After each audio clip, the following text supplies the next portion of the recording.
So I want to just thank BizFed for inviting our office, the Chief Sustainability Office, and the county in general to participate in this series. And I would say that I think BizFed was our first organization that came forward after we adopted the sustainability plan. Might have been the day after, maybe the same day. They said, we really want to start talking about implementation, what we can do with the community with your sustainability plan since its adoption. So thank you to Tracy and the staff. So I'm not kidding. I have double the number of slides, so I think I could probably fill the whole time myself on our sustainability plan. But I will point out just on the really direct items for businesses that Kevin was going to discuss, there is a pamphlet brochure on the table if you did not grab one from our Office of Emergency Management on just really concrete steps that businesses can take. That's on the sign-in table if you didn't already get it. So I would encourage you. I haven't read through the entirety of it myself, but we've heard really good feedback, which is why we brought it. So please do avail yourself of that resource. So I'm here to talk about the Chief Sustainability Office and our major initiative, which is the Countywide Sustainability Plan.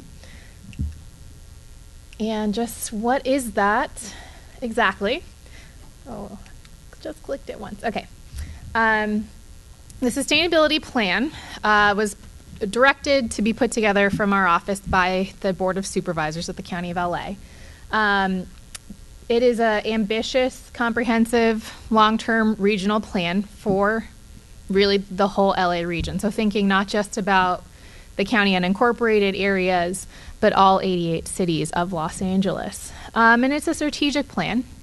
It doesn't get super into the weeds. So this is sort of pulling up to high level for this business community today. So this is not quite the level of detail that you've gotten from other presenters, and it is much broader than earthquake resilience, but hoping that it can spice up the direction. And it really is focused on what the county controls. So thinking about our tools, and those includes resources and tools that the county has as a regional voice. So our Board of Supervisors holds a seat on the MetroLink board, for example, or the South Coast Air Quality Management District. So we tried to think about what can the county do to have a sustainable region, really considering all the tools we have at our disposal. So you'll see that sort of bullseye with direct control. That's the majority of the plan, but also thinking about those regional seats. What is in a sustainability plan? Sort of the first few bullets would be sort of the topics that you think about traditionally: water, energy, climate change. But we got into really thinking about what makes a community. You have to have good paying jobs to have a community. You have to have economic development for a sustainable community. And housing. That was actually the topic that we heard about the most throughout the year that we spent engaging with the public sector, the private sector, advocacy groups. I'll talk a little bit about that. And then that green little spurt in the middle of the slides, equity and resilience, sort of thinking about the social equity, and resilience about largely thinking about climate change. Those were in each of how we addressed each of these topics. And you may be familiar with the City of LA's sustainability plan. We did work with Garcetti's office to try to align our plan with theirs. So how do we put this plan together? I should start with saying that BizFed was representing the business community well and engaged many times throughout the process to develop it. But we really started in the fall of 2017 and really we didn't write a word of the plan when we went out to do engagement. We just listened. We had convenings around the county. We did about 200 meetings and presentations, and that was everybody that I mentioned, including academia, sort of by topic, about half-day to full-day workshops. And we also included 2 city summits. We thought that was really important to engage local governments. Not, as Ali was mentioning, there's sort of leaders in the region who think about resilience on a more regular basis or have sort of the capacity to do so. But most of our 88 cities don't have that type of resource or don't have the capacity. They're just trying to sort of put forward their normal functions they don't really have the headspace to think about these things. Maybe I'll pause there and say, how many of you live in the city of LA? I don't actually. How many of you live in a city of LA that's not the city of LA? Me too. Yeah, I live in Culver City, so I was really glad to do this one. And I see some of my colleagues from committees that I'm on. So we think of ourselves as a resource for the cities that are not the big cities, the ones that are not going to spend the time on these issues, just because they can't. So we tried to create a space to say, cities, how can this plan be useful for you?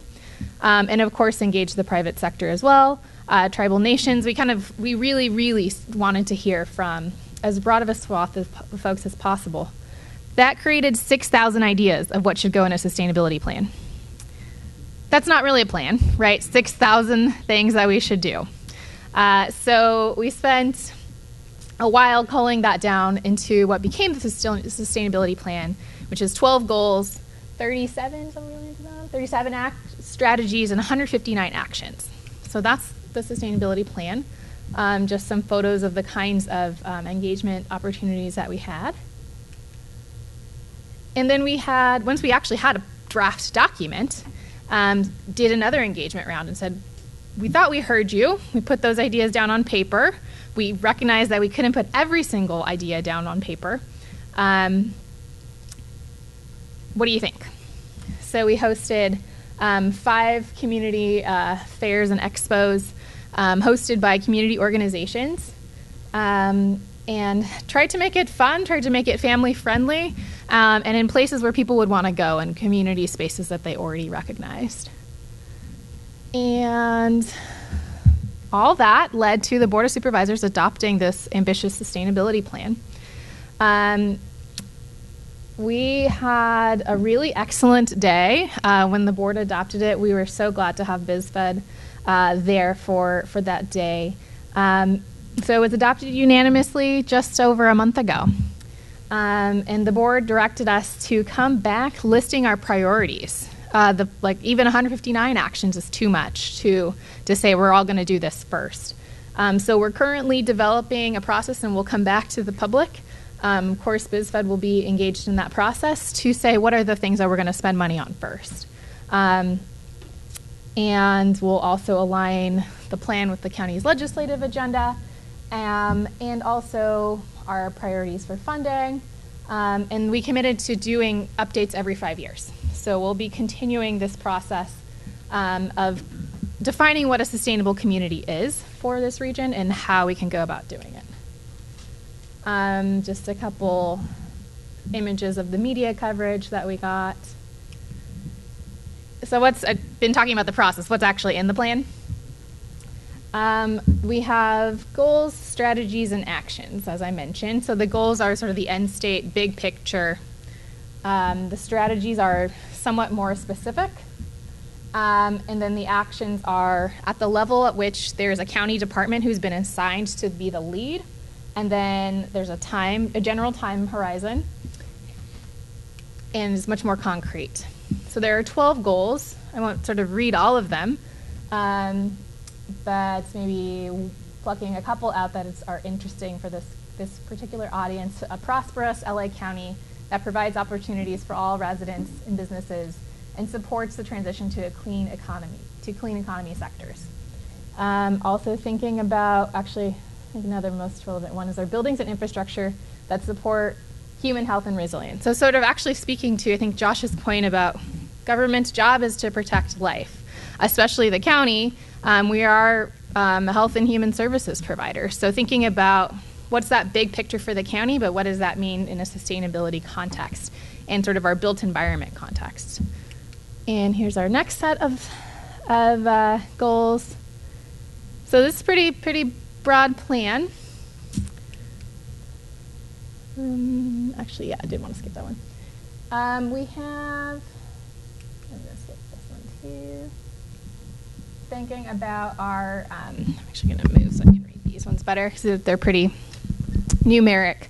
So our targets were another layer of the plan that said we as a county can take on these actions, but we wanted to recognize that there are regional sort of indicators of progress that we can't achieve by ourselves. So nearly all the targets were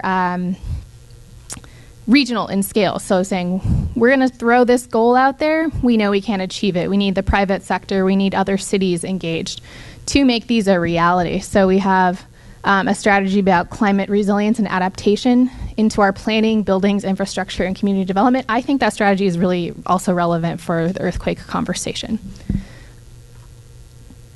And we had some that are much more targeted to sort of emergency response, which we don't sort of say earthquake only in the plan, but we do have targets that are related to the Community Emergency Response Training Program, the CERT program. I'm hoping you're familiar with that.